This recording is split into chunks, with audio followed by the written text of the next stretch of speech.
How tall are you?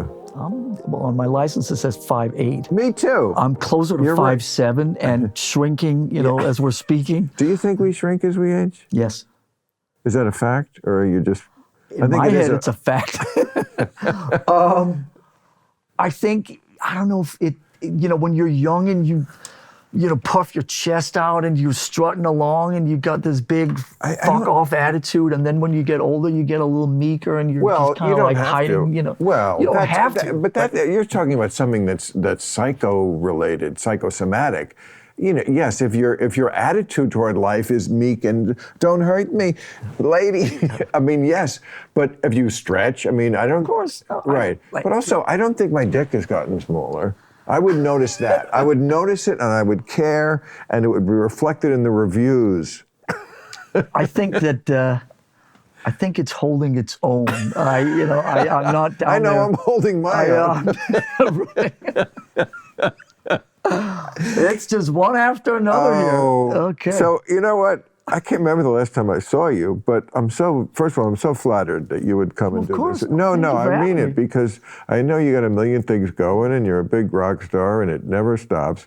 But I know we have talked before, but I was so happy that having talked to you a little bit, got a little taste of you, that I was now going to get to actually get to know you over an hour instead of I don't know where we met, but it was always I was reminiscing with your guys here.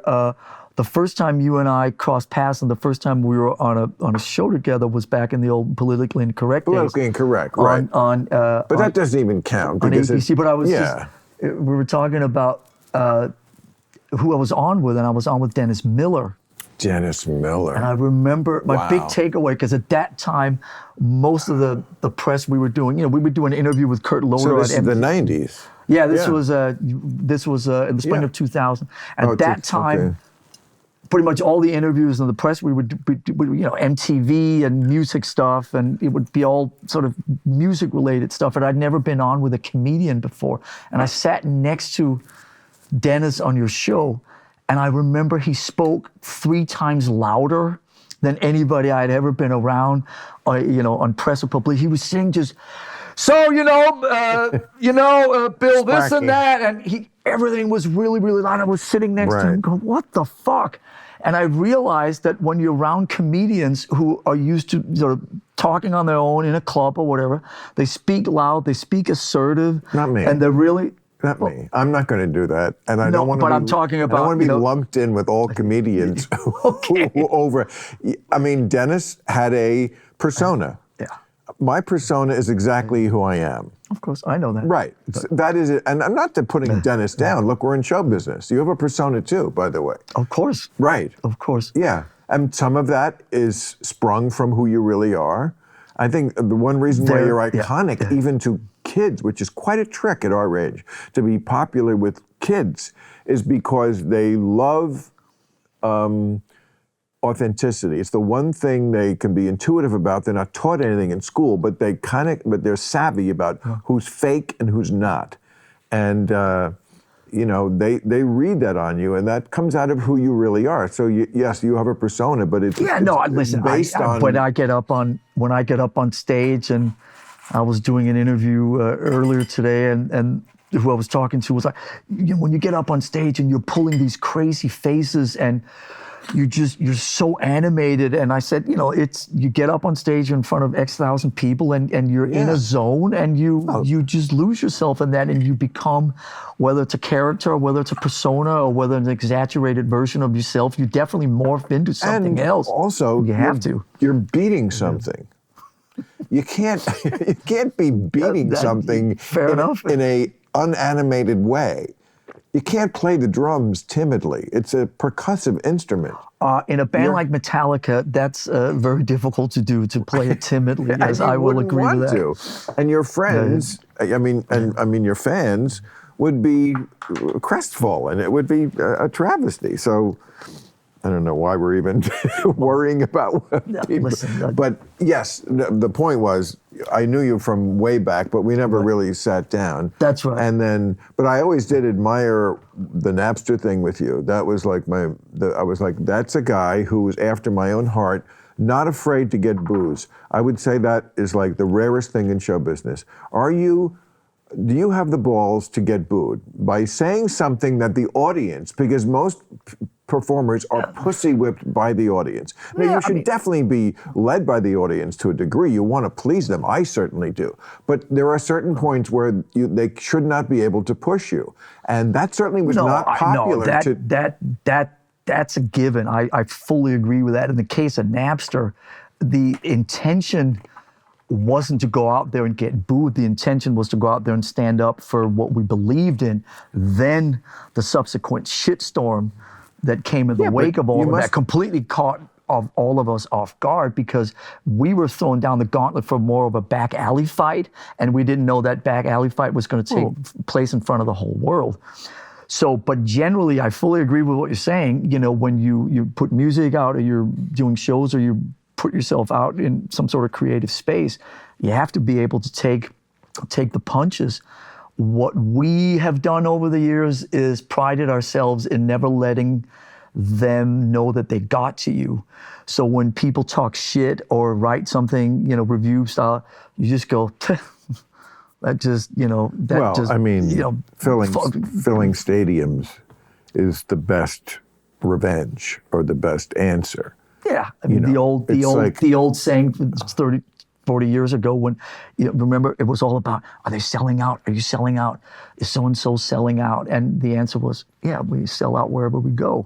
You know, that was one that was so, that's great. That was one that was used so much that it sort of 20 years ago, we stopped saying it. Everybody stopped saying it. Like it's so obvious. But remember, the culture at that time with rock and roll and with comedians, and if you became too mainstream, almost by definition, a part of you was selling out, because, you know, the people that embraced you early on the outer fringes didn't want you to go mainstream. The list of people who have gotten accused of selling out is a very impressive club to be in. That's a great list, to be honest. And you know who greets you at the door at the club of people who got booed actually on stage for selling out? Bob Dylan. Of course. With his electric guitar. Oh my God, he's playing electric. Call 911. Newport, was the reaction, right? It's legendary. If kids don't know this, right, Bob Dylan was famously he was been to Woody Guthrie. He was born in 1941, and that was who he modeled himself after. I've heard those early Dylan records. Oh my God, it's horrible to me. I'm just not into that kind of music. It's folk with that harmonica. Sounds like a busy signal.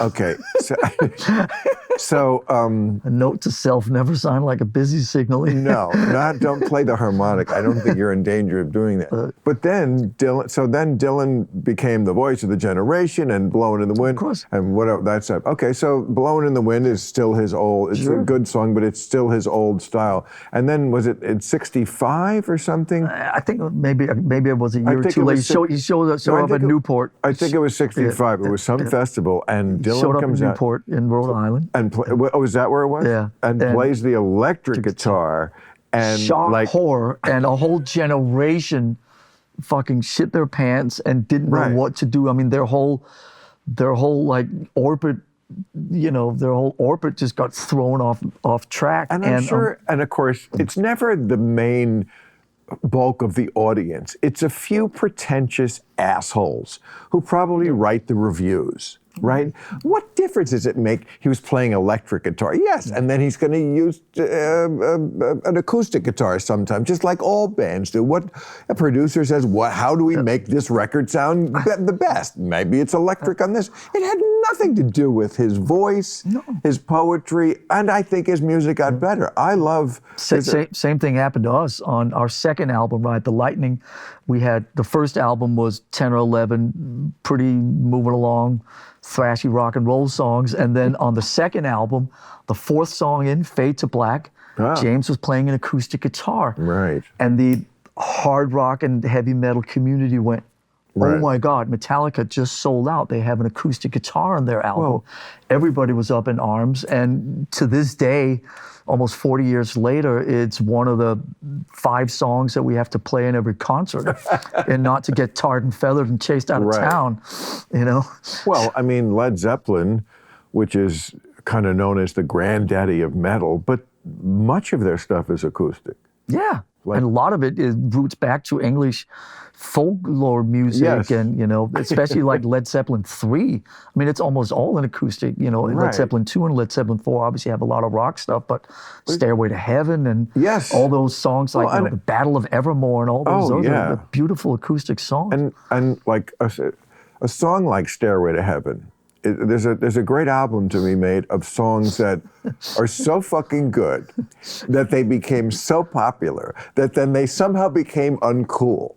Like Stairway to Heaven, uncool. Yeah, well, you know the cliche is that every guitar store or every guitar center in the world has a sign on the wall that says, you know, when 16-year-olds come in and want to try guitars, please do not play Stairway to Heaven. Is that true? Yeah. That's another one of those crazy, exaggerated cliches. Okay, now there's a perfect idea of why whoever these fucking critics or morons are morons. Because, like, it's not the acoustic or the electric, it's the combination. It's the fact that we're building to this place in the song, or you could start hard and I guess go. Yeah, it's called dynamics. It's called dynamics, and it's called producing a record, which you never have done because you're typing. Taking your fans in the audience on a journey. You're typing and they're playing. Exactly. Not that typing isn't nothing, but in your case, mostly it is nothing, and they're playing and you're typing. And listen, for whatever it's worth, if Stairway to Heaven is one of the blueprints. Deep Purple had a similar song called Child in Time. And then, that sort of morphed over into bands like Judas Priest had a song called Beyond the Realms of Death. Iron Maiden had a song called Hallowed Be Thy Name. And those are the songs where you go on a journey and there's acoustic guitars and there's melody and there's the big, crescendo finale and, those 8 or 9 minute songs. We have half a dozen of them. Like I said, Fade to Black was the first one where there was an acoustic guitar and the metal community lost their fucking shit. And it's fine. 40 years later, we're still kicking along. Some say doing as good or better than ever. And you are. It's those things it becomes part of the ride. Obviously, the major difference now is that 30 years ago when you put out a record, if you wanted to see what people thought of it, you would read about it a week or two later in Rolling Stone or on Kerrang magazine or in Entertainment Weekly or whatever. Now, when we dropped the first single from the new album in November, the song's 3.5 minutes long. I could read about what 10,000 people thought about it 4 minutes after we dropped it.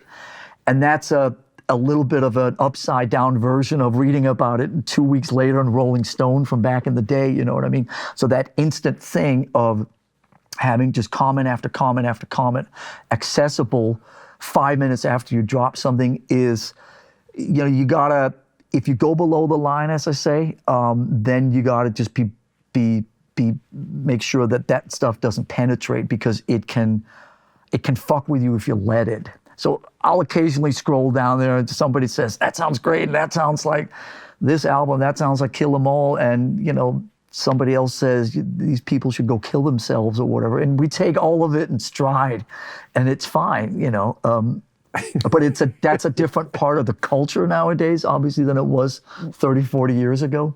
And besides getting the review 4 minutes later, only 4 minutes later, you're also getting it unfiltered. Exactly. It's what people are thinking. And yet I don't have the balls, Lars, to go on social media. I don't know what they're saying about me and I don't want to know.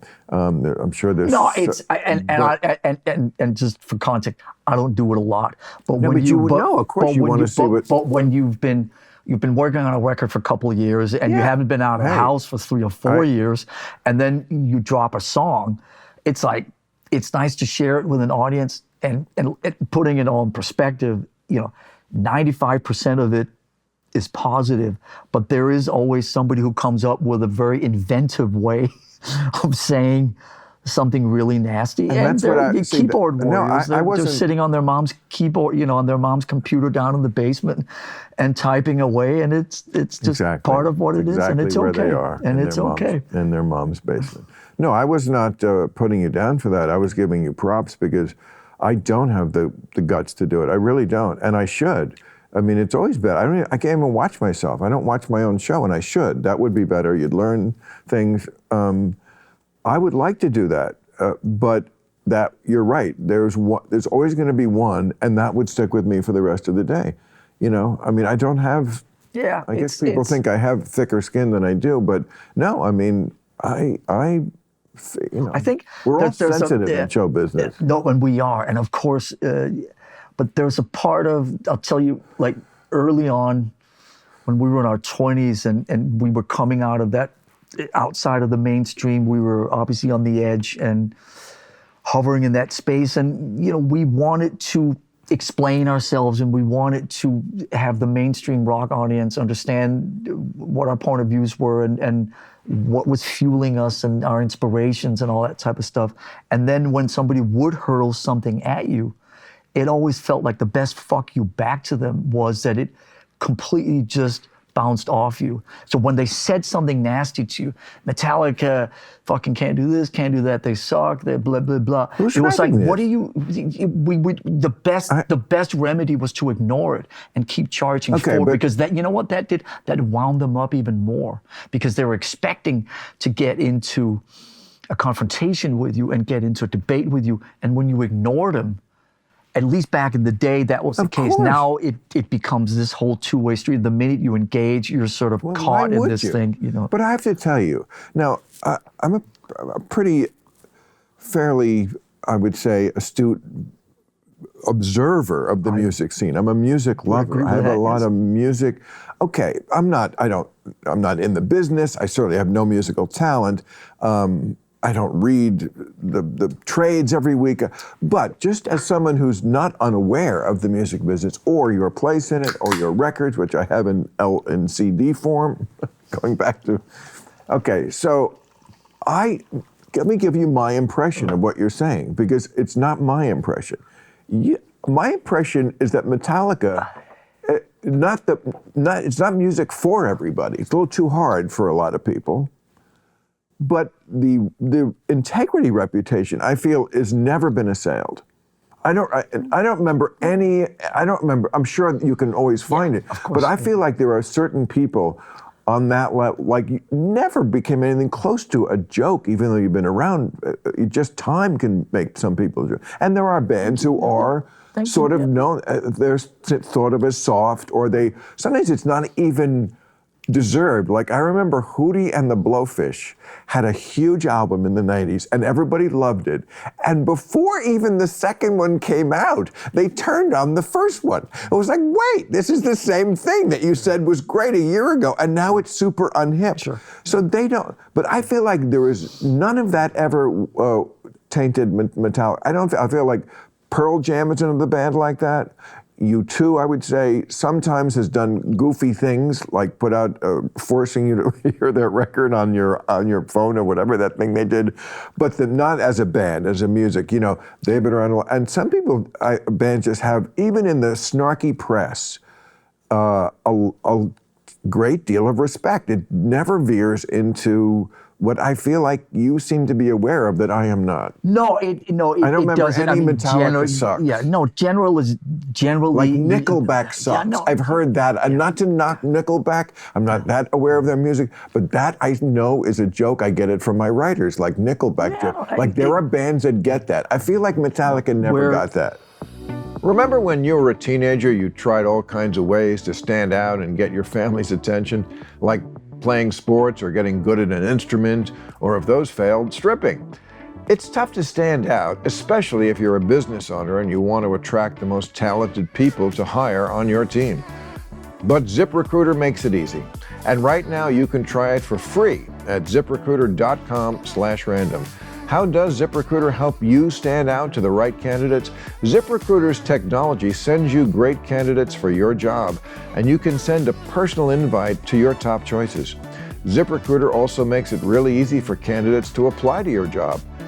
Instead of filling out a lengthy application, they can apply with just one click.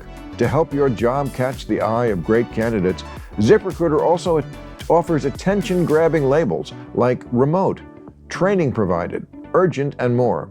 Get your job noticed by the best and brightest candidates with ZipRecruiter. 4 out of 5 employers who post on ZipRecruiter get a quality candidate within the first day. See for yourself. Go to this exclusive web address to try ZipRecruiter for free. ZipRecruiter.com/random. Again, that's ZipRecruiter.com/random. ZipRecruiter, the smartest way to hire. I love when the weather starts to warm up, getting outside, working on my lawn, mostly by yelling at children to get the hell off of it. I'm kidding, I have a giant gate. But being in my garden truly is one of my favorite parts of spring, and Sunday lawn care makes it easier than ever to enjoy. But if you're like me, you may not love figuring out how to take care of your yard, which is what gardeners are for. I'm sorry, that's not PC. I mean person of yard. Sunday is everything you need to get the lawn you've dreamed of.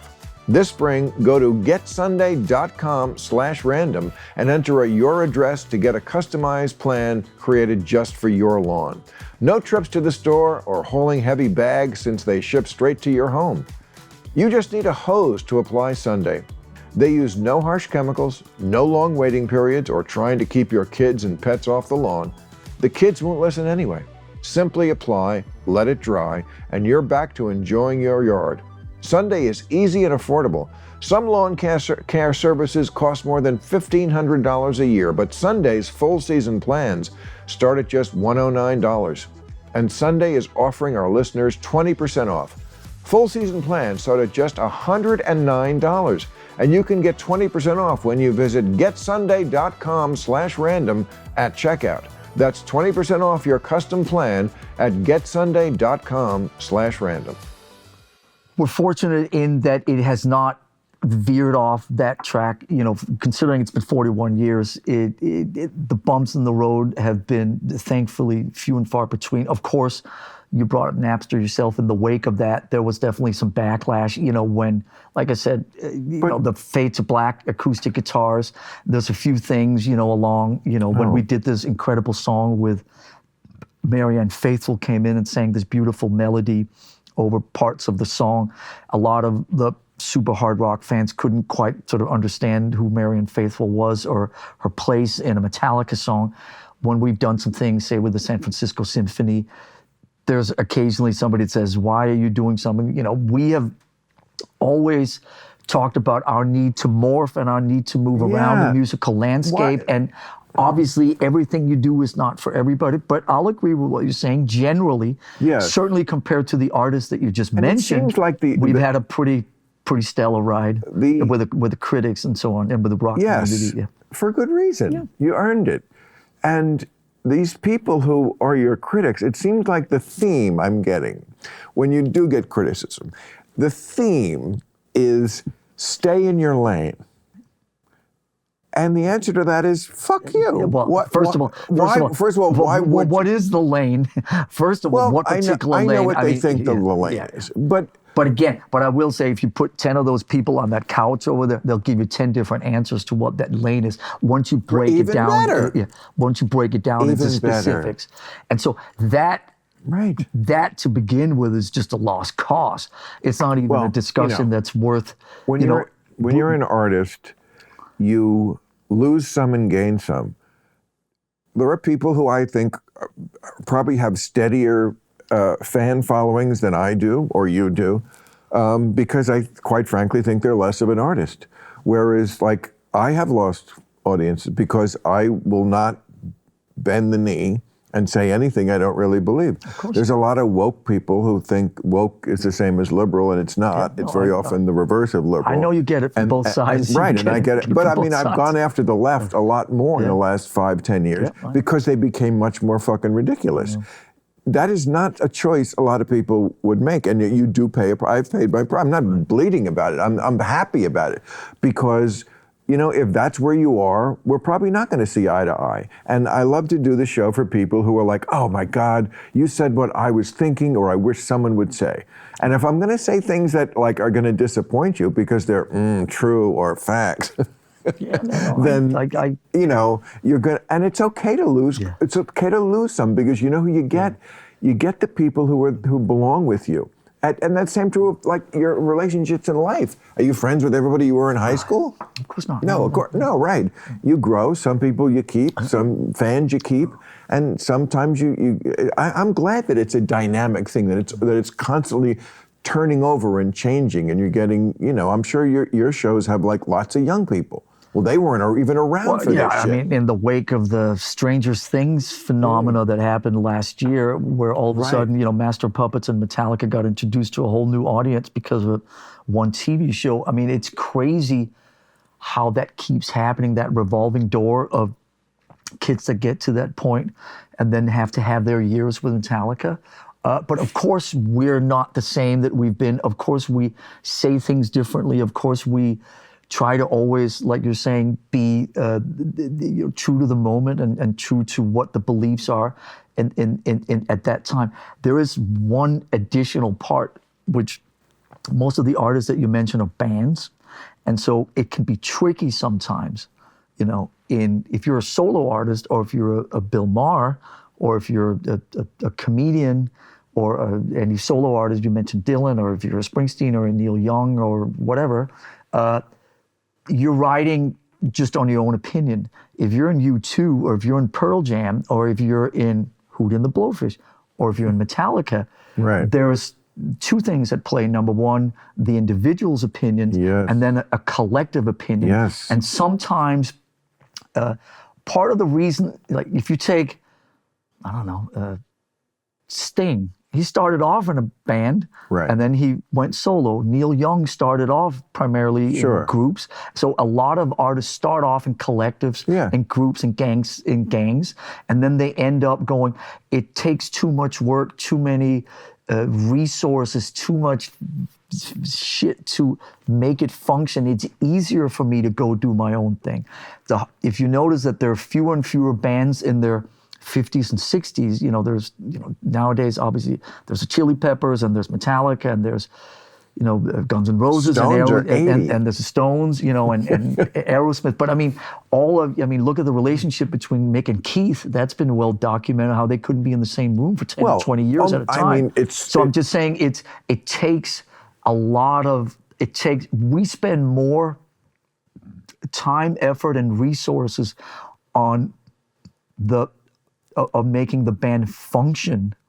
I know. I saw that documentary, and that's 20 years ago. Right. Okay. But okay, it's not harder now because we're more respectful of each other. But there's more time that goes into making it work. I'm so glad you brought this up because this is like a question I've always wanted to really explore with someone who would know this, because like in the Eagles documentary, Timothy B. Schmidt at one point says, every band I've ever known is always on the verge of breaking up at all times, which I thought was such a great line. It's a good soundbite. Yeah, it's a great fucking soundbite.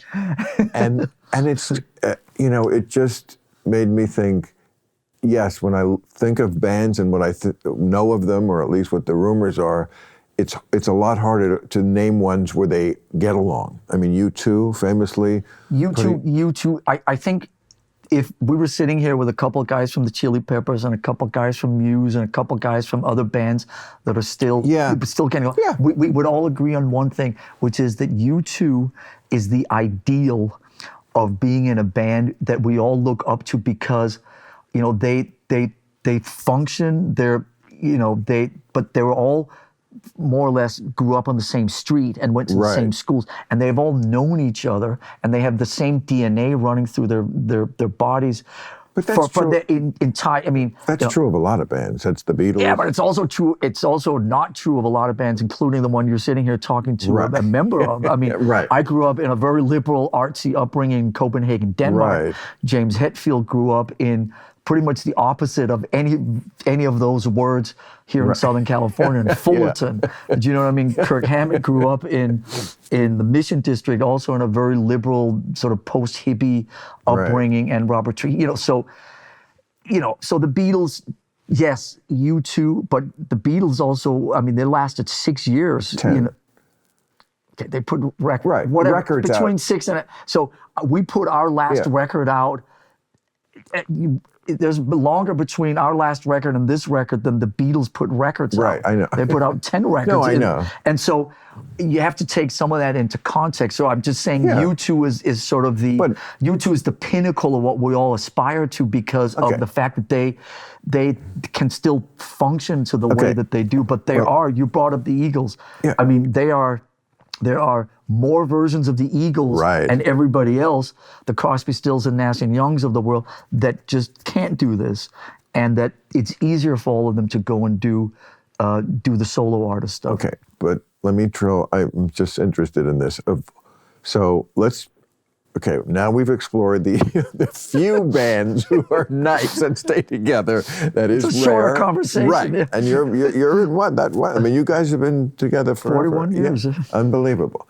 That really is kind of the exception because bands just don't stay together for that long. But okay, say they do, there are different lineup changes, or like marriages, some marriages don't end in divorce, but they hate each other the whole time. They stay together for convenience. This is Mick and Keith. Yeah, they stay together for convenience. Right, because you don't have, Simon and Garfunkel's concert would sell stadiums and solo would, even though Paul Simon was, come on. Not going to go there, but I know what you're saying. I know what you're saying. Yes. We all. Okay, so there's no Rolling Stones without the two of them, and they both know it, and they both like being the Rolling Stones. Why wouldn't you? Yeah. And they go on tour, and so between the ones that break up and the ones that hate each other, there's a lot of hate. This is what I'm trying to get at. Why, when he said, all bands are about to break up at all times. What are the issues? And this is where another person in rock and roll said to me something. He said, it's always about either you didn't like my song, I didn't like my wife, or you took that girl. Okay, didn't like a lot of bands break up because of their wives don't get along. You've heard those stories. But there's a time you didn't even have wives. Of course, yeah. Right, no. And then it's you took that girl or that girl. Of course. So is that it? Is it you didn't like my song and you took my girl? Listen, Bill, answer the question. I am answering the question right now. Answering the question is that it's a little bit of all of it. I mean, it's not just, there's not one soundbite that covers all of it. A lot of times people in bands have to stray, so it takes the Rolling Stones. I mean, they basically didn't do anything in the 80s, for almost 10 years. Mick went off and did his own thing. Keith went off and did, and then they dabble in their own solo careers for a couple of years, and then they go, hang on a second, it's no fun playing to 27 people at the bottom line somewhere. Let's get back and get the stadium. It was called the Hell Freezes Over tour. That's right. Because they literally said, we'll get back together. Never get back together. And then they went off, and Don and Glenn and everybody did their own thing, and then they came back again together. It's a little bit of all of it. Most rock and roll bands that are successful have a couple of people vying for pole position, Of course. Who are the guys that are going to steer? And so if you can get through that phase where you take turns steering and leading, and that you don't mind taking a back seat and have enough trust and enough respect for your partner to know if you lead on this song, or if you lead on this record, or if you lead with this lyric or whatever, I can hover back, and then we take turns and you can balance it. You have a much higher chance of getting through it. But it really is ego. I mean, all great rock and roll bands are fronted by people with massive egos, or else you couldn't do it. So that's both the strength, what makes it a worldwide phenomenon, and also what 9 out of 10 times makes it falter, is that those egos clash. If I had to rank my favorite places, it would be number 1, on stage, number 2, the basketball court, and number 3, my own bed, because I love my sleep. Boll & Branch is the bedding expert, making the highest quality sheets with incredible craftsmanship. You can feel the quality immediately. They feel silky soft to start and get even softer with every wash. The sheets feel soft and buttery, and once you get rid of the old sheets, you notice a huge difference. The signature hemmed sheets from Boll & Branch are a bestseller for a reason. Boll & Branch uses the highest quality 100% organic cotton threads on earth, made without toxins, free from synthetic pesticides, formaldehyde, and other harsh chemicals. Boll & Branch sheets fit the deepest of mattresses and are labeled with top and bottom tags, so they're super popular in West Hollywood. Best of all, Boll & Branch gives you a 30-night risk-free guarantee with free shipping and returns on all U.S. orders. Sleep better at night with Boll & Branch sheets. Get 15% off your first order when you use promo code CLUB at bollandbranch.com. That's Boll & Branch, bollandbranch.com. Promo code CLUB. Exclusions apply. See site for details. Guys, you know that feeling in the bedroom during intimacy when you're trying to hold back from going over the edge so that the fun doesn't end sooner than you or they would like? Stop trying to delay the inevitable by mentally solving math problems or thinking about Trump sitting naked eating a bucket of chicken. Look, I may never get hard again. Gain more lasting power and confidence in the bedroom with Promescent Delay Spray.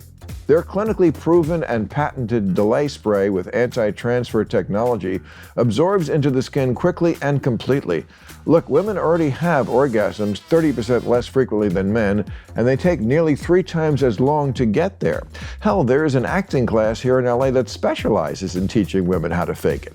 I kid, but that's not a bad idea. Promescent lets you close that gap and allows your partner to finish 50% more of the time. So beat science with better science, literally.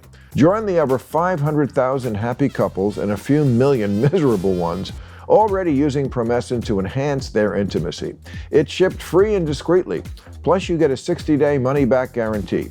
Grab a bottle and try it for yourself at promescent.com/clubrandom. That's promescent.com/clubrandom, which applies my 15% off discount code with free shipping on your first order. Last longer with Promescent Delay Spray today. Don't delay, I mean do delay. Order today, you won't be disappointed, and neither will your partner.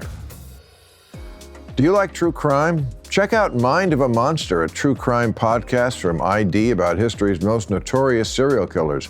On this new season of Mind of a Monster, host and criminal psychologist Dr. Michelle Ward tells the story of Jeffrey Dahmer and how he got away with cannibalism, killing, and necrophilia for more than 13 years. Past seasons tell the story of serial killers like Ted Bundy and the Green River Killer, LA's famous Hillside Strangler and Night Stalker killers, and Ed Kemper, aka the Co-Ed Killer. That's a lot of true crime, and it's all available to listen to now, you sick fucks. Listen to Mind of a Monster, Jeffrey Dahmer, or wherever you get your podcasts. Also, it's so interesting, the thing you said about trading off the leadership position, which is, ideally like what a country does with leadership. We have elections, or at least we did in the past, where people just, sometimes the Republicans are in charge, sometimes the Democrats. It's the pendulum that swings back and forth. And we all accepted that until fat-ass douchebag basically tried to overthrow the government. We're like, you lose some, Don. Yeah. Why nobody ever says that to him, you fucking baby? You don't win them all. It's that pendulum, and growing up in a social democratic European society, it's, you have a parliament and you have 10 parties or you have 15 parties and you have all those different kind of things, and everybody, it kind of shifts. And we would always look at America and go, it's the thing about America is it's yes or no, it's black or white. It's Republican or Democrat, it's winning or losing. Everything is these juxtapositions, these two extremes. But in European attitudes, most of the answers to all this stuff lies in the middle, lies in this hodgepodge of everything. And in America, it's win, lose, black, white, yes, no, Democratic, Republican. Yeah. And that our economic system also is that many Europeans come here because they feel like, as one Canadian said, they cut down the tall trees where I'm from. And here it's true. You can grow as high as you want, get as rich as you want. But if you're a loser, see ya, wouldn't want to be ya. Whereas we don't, even though we do have a generous safety net, it's still not like all for one as much as it is in European countries. But I just want to ask you about this thing about leadership, because that seems to be the key thing. Just like in a democracy, can you switch back and forth the leadership you're saying in your band you have. I think we've managed to do it, but not without putting a lot of effort into it. So who's the president now? Not without, first you have to go to the trench warfare. And first you have to go through the thing where for 10 years, every day that I would go down to the studio, I would put my battle armor on and I would go down to the studio and I would be prepared to stand up for the one way that I believed in me was the right way. And if somebody said, how about we do it this way, then the battle armor would come on and we would go at it. Then you wake up on the other side of that experience that was in that movie, Some Kind of Monster, and you go, holy shit, maybe empathy is actually a word we can work with here. Maybe I can do a 180 and see it from your way. Give you that. Of course, it's all of it. But now in our band, yes, I'll lead on something. I'll lead on a song. I'll lead on a direction. James will follow along. James will lead on something else. I'll follow along. James, you take pole position on this one. I trust you. So you're saying it's a song by song thing, okay? Because that's the easiest way to break it down musically. At least the analogy certainly does not hold for the Beatles, where there was definitely a lead change. John Lennon was undoubtedly the leader of the Beatles when they started. It was his gang. They looked up to him. It was his band. Okay. I'm not going to disagree with that. Yeah. Mid-'60s, it switches.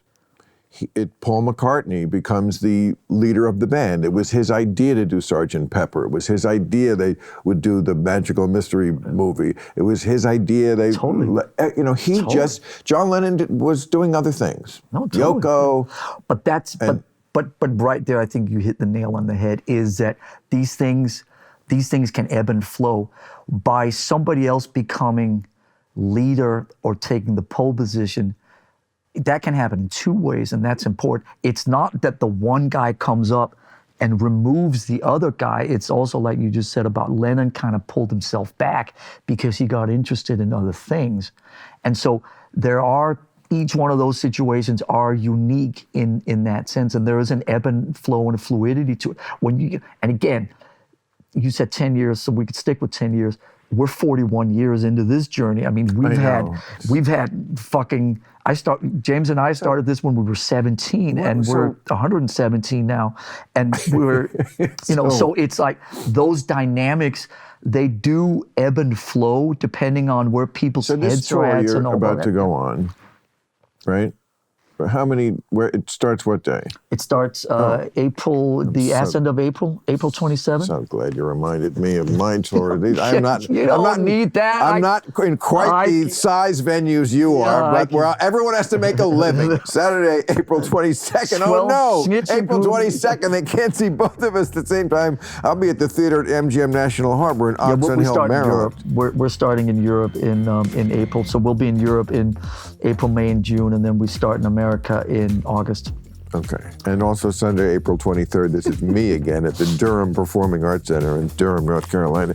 But okay, so like in the NBA, they have something called back-to-backs, like where you play one night and then the next night, which if you've ever played a basketball game, and I still play in them, it's taxing, especially at my age, but at any age, so that's why if you have to do a back-to-back, those players, they know that second day, that is a opportunistic time for the other team because they're just, Sure. Yeah, we have our version of that. I mean, we do. What is your version of that? We used to call them either 2 in a row or 3 in a row. But you avoid them altogether now? Yeah, so that's now we don't. We only play singles. So this whole tour that we're embarking on, we're playing 2 shows in each city, and we came up with a shtick of 2 shows, same venue, a Friday and a Sunday, and 2 completely different shows. No songs repeated from one night to the other. So 100% different set list. And you buy one ticket for 2 shows, and you can come in and see. And now you can also buy single tickets. But that is really smart. So and you don't get bored because you're playing different. We don't get bored. No, there's no time to get bored. But you're playing different songs. We're playing 100% different set lists. But my point was that it used to be that if we were playing 2 shows in the same city, that we would play, 2 shows in the same venue that we would play them back to back. Yeah, sure. Now we don't even play. Now we have to rent the stadium, obviously for the setup for 2-3 days, but also the stadium sits idle. So if we play Friday and then just take a day off Saturday and then play again Sunday, but it's the only way to get through it, and it's the only way.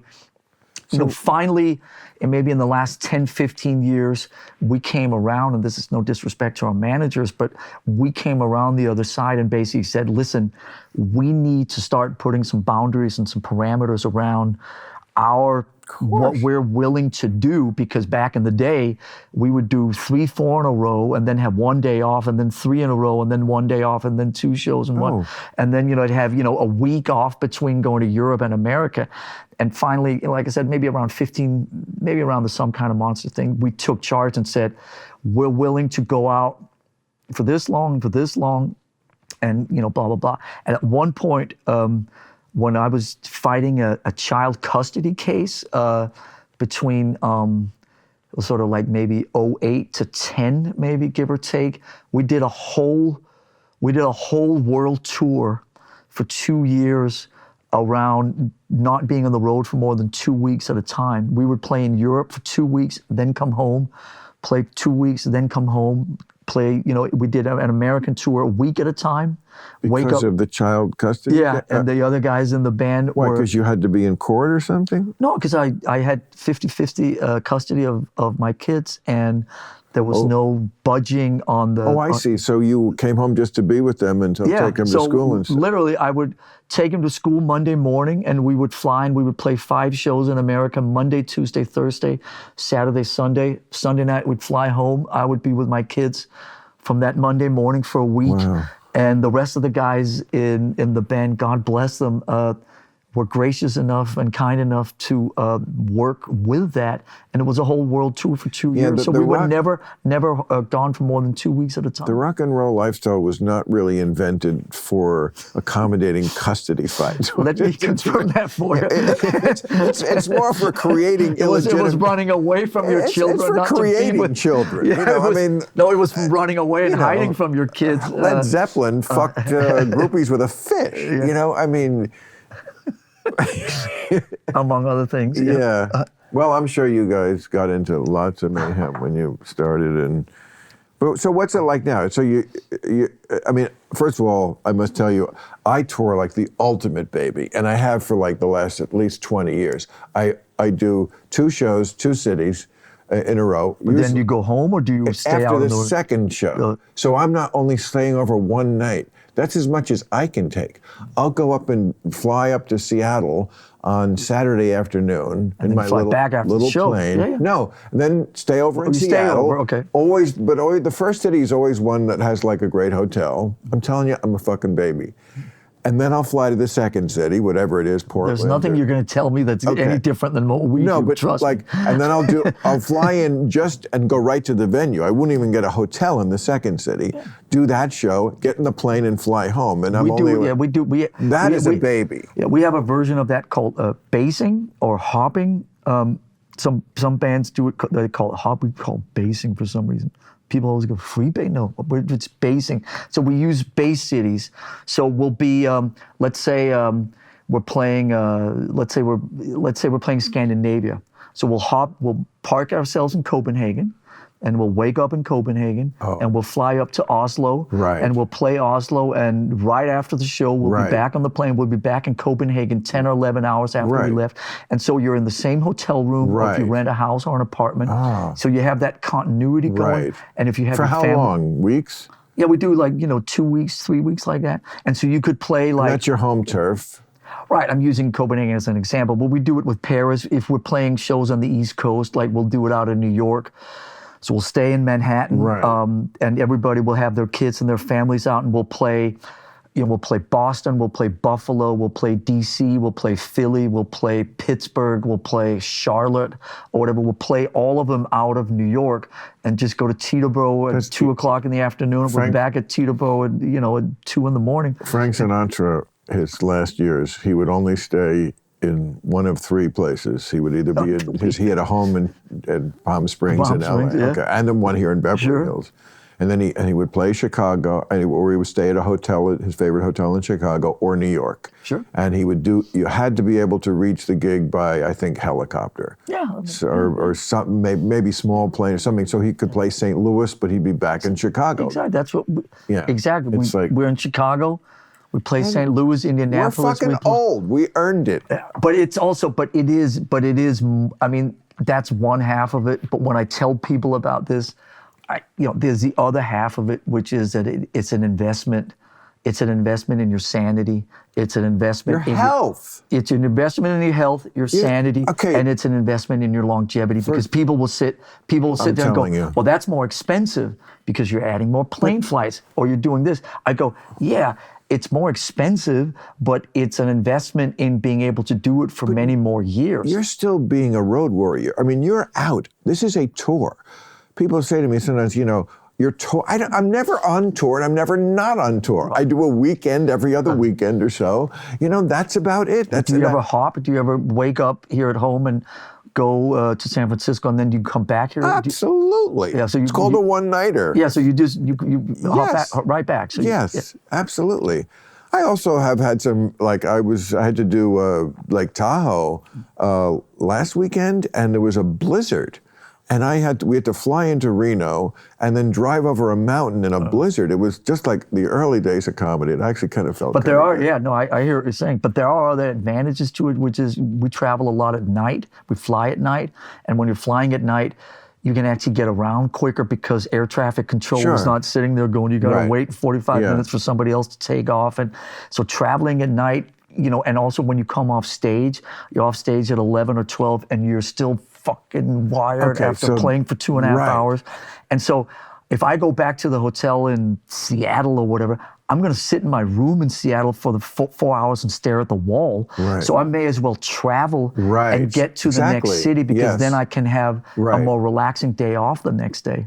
So there are additional practical benefits to it. I'm telling you, I'm so much more of a baby because just to be away for more than a few days from my home, without my food, the exact food I want and what's on my TV. I mean, I'm just a creature of comfort and that kind of not luxury. I'm not a person who needs luxury. Should never excuse that. No. I don't. It's we're the same way. I mean, But you to be out there the way you are. I mean. Oh, look at this thing. But, we have our version of that. I mean, we like to, we have the same people. A lot of the people that travel with us have been with us for 20, 30 years. You're still away from home. I just couldn't do it. What do you do on the day off? Try to do nothing. Go to a museum, go see a movie, try to turn, That's something, comedians, of course, have the same history and lifestyle. And there certainly were many times in my 20s when I was, we would play comedy clubs and you'd be in the city for 4 or 5 days. You played the comedy club Tuesday through Sunday or some shit. So you had to create stuff to do when you're away from home. And we were masters at it. But the mall was but there is also a pretty significant difference between your 20s and your 50s or 60s. I'm just saying. Because in your 20s, most of the time you were sleeping off, the 12 hours of shenanigans that would happen after the concert, on your day off. Now it's you go to a museum or you catch up on something or you go to the spa. I mean, I would never say that 30 years ago. What did you do on your day off? I went for a massage and a steam. Right. And that's not something you did when you were 26, you know what I mean? But I don't think that people like us need to excuse. I mean, I've been vocal about, we travel with a chef and we make sure that we have the best food possible. Right. We have 2 guys that travel with us who stretch us and who, stitch us back together after the concerts and, and all that kind of, but all those things are an investment in the longevity of it. What do you think of Mick? I mean, it's more like a fucking sports team now. Yeah. What do you think of Mick and Keith doing it at 80? I mean, I remember when we were doing Rolling Stone or Stones Are Old jokes when they were 50. I remember that their new hit is number 1 with an arrow. Listen. I'll tell you this story. I've said it a couple times before because it so hits right to the center of what you're saying. We were fortunate enough to get asked to play with the Stones just about 20 years ago. It was maybe it was 03, 4, 5, give or take. And so they're playing a couple shows in San Francisco and then asked if we would play with them. At that time, we had played shows of our career with Deep Purple, with AC/DC, with a few other bands, all the bands that I had posters up on my wall when I was a kid. And so the last one of those boxes to check was the Stones. So we're playing a couple shows at where the Giants played, AT&T Stadium. And I mean, we're no spring chickens at this point. No. I mean, we're still in our, early 40s, late 30s, early 40s or whatever. Yeah. But still, so we're sitting backstage, and this is in no way a judgment on the Stones. This is really more about us. But so we're sitting backstage, and at one point, a personal assistant or whatever comes, and says, Mick Jagger's going to walk through here in a couple minutes. He's going over to his private gym in his truck, and he's going to warm up before the show. When he walks through here, please don't make eye contact with him or talk to him or whatever. Just Mick is going to walk through here. No. And so we're sitting there. Come on. This is about us, not about the Stones. So we're sitting there going, what? He has a truck? He has a truck with a portable gym in it. He goes and warms up for 30, 45 minutes before he goes on stage. Cue, ha, ha, ha, oh my God, and we're still like late 30s, early 40s. Now, guess who's got a truck with a gym in it? Okay. Guess who's got a Peloton bike on the road with us? Guess who's got a chef who walks around and makes us protein drinks and all kinds of other nasty stuff? I mean, we're right there in it, okay, I get your point. I think you're missing the really salient part of the story. It's not that he was warming up before the show, which is completely understandable whether you're 20, 30, or 80. I know what you're referring to. Come on. That is so disappointing. We used to laugh a lot at those things. And when did he walk through and you did that and didn't look? You must have talked to him at some point. We were told that, I've told this story a couple times before, we were told that we could have a picture taken with the Rolling Stones on the way to as they were walking to the stage. We were playing, there was another support act, can't remember who it was, but so the two support acts, the two guest acts were in the tunnel up to the stage, and the first band was here and the second band was here, and then the Stones came and they stopped here and they took a picture. I don't think they fully stopped. They were sort of caught mid-walk, or they slowed down long enough, and then they got to us and we got our picture taken with the Stones. Listen, but that's the extent of your... That was the extent of it. I had dreams, I thought, listen, we're going to play with the Rolling Stones, and you know where I'm going to spend my whole time is in Keith Richards' hotel room, sitting, doing those legendary parties till 9 o'clock, 9 o'clock in the morning. I'll be the last one to leave, Well, it wasn't exactly like that, but listen, I don't disrespect him for that. I've told those stories before. And now we're sort of turning into a version of that, but we are always very careful.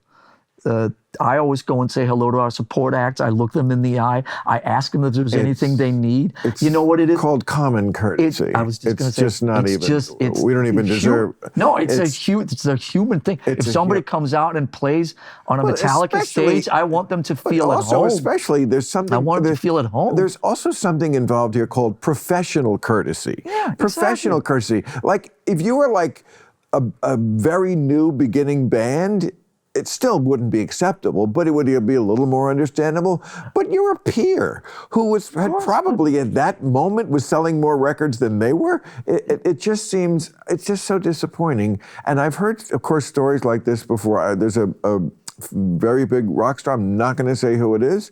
I happen to like him personally in my brief encounters with him. But someone I know who I know is not lying said, she walked up to him, he was having lunch with his wife somewhere, and said, Mr. Blow and Blow. Blow and Blow, I like that. I hate to bother you. And he cut her off and said, and yet you did. and I've never been able to listen to this person's records. Yeah, And I do, because I can put it out of my mind.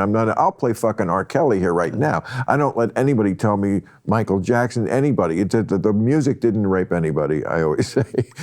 So, but I cannot put it out of my mind. You know what I mean? I can't unsee that, which is ironic because he wouldn't look at you. I hear it. Listen, it's terrible. The first time we were exposed to that, and again, I'll refrain from saying the name, but this was the late 80s, and we were just figuring it all out and getting into arenas and stuff like that. And our tour manager has just been on tour with this other band that were a little more established than we were, but they weren't the Rolling Stones, they weren't legends in their own mind. Right. They were, and he was telling stories about the lead singer when he walked from his dressing room up to the tour manager had to go in front, 5 minutes before, whatever, and tell whatever crew people or whatever technicians or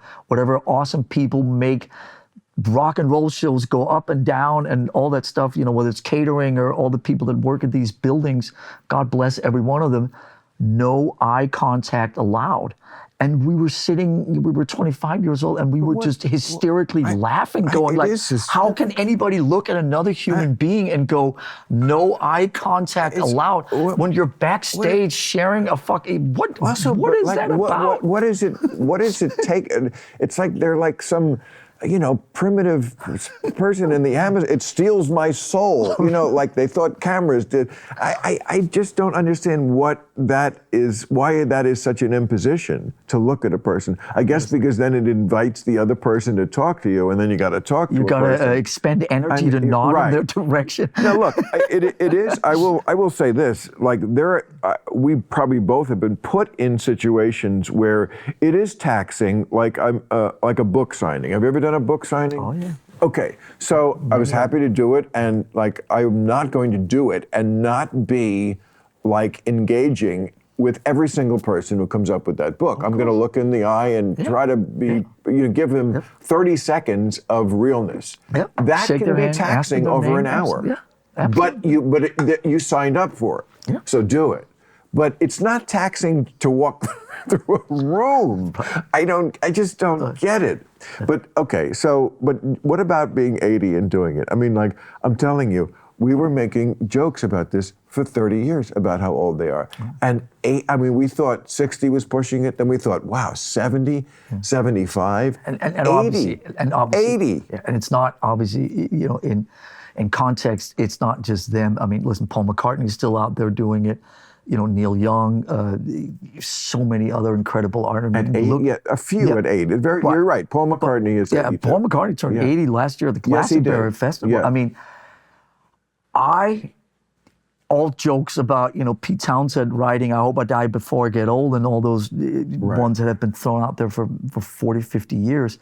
I think it's inspiring for nothing more than... Me too. Yeah. You're kidding? I'm 67. Because we're right in their fucking footsteps. Exactly. We're right in their wake. I think it's fucking awesome. But it's, it gives all the rest of us mortals, something to look forward to, first of all, but also, when the audience, I think, understands, because it's not just, all of Paul McCartney's fans are not the same age as him. No. So it gives the audience a chance. Less and less. It gives the audience also a chance to understand that music or comedy or anything else that you do, it doesn't have to be only the same generation that inspires you or moves something in you. Do you know what I mean? So when we're up on stage, a couple of us are 60, and we look out and see all these kids that are experiencing Metallica for the first time because of Stranger Things, and there's let's call it a 45-year gap or a 50-year gap. That's great that younger kids can see that older people are also capable of doing something that has value to them or that connects with them. And I think they need to learn that very badly. Across multi-generations, so it's not that all Gen Zers sit there and go, the only people that speak to me are Gen Zers, and all Gen Xers sit there and go, all the people that speak to me. Which is so stupid. When I was a Gen Zer, I mean, when I was 20, that's not how I thought. I didn't look up to the people in my own generation. I thought they were douchebags. I wanted to be like James Bond and Johnny Carson. You know, I mean, that's so Dean Martin. People who were older than me who look like they know how to get a girl and order a steak and a martini and do fucking good adult stuff. Or rock stars. You know, of course, that was always like, but I knew I couldn't ever be that, you know. But I could be Johnny Carson, and I got pretty close. That's right. Come on. God bless you. All right. Well, listen, it meant so much to me that you would just do this, because I know it's... Of course, this is so much fun. It is so much fun. I hope you do it again. Please. Like with or without the cameras. No, it'd be great. It's a great space, isn't it? Doesn't it have a good vibe so cool. in this room? This is what we call after hours, like an after hours. Exactly. It has that like vibe. The after hours. Well, come. I would love to have you here sometime when you're in LA, and I can play when we're not taping, because then we can put the music on. Club. Good to see you again. Now, I'm going to take that. Okay, yeah, you can. I want to be the tall one. Club.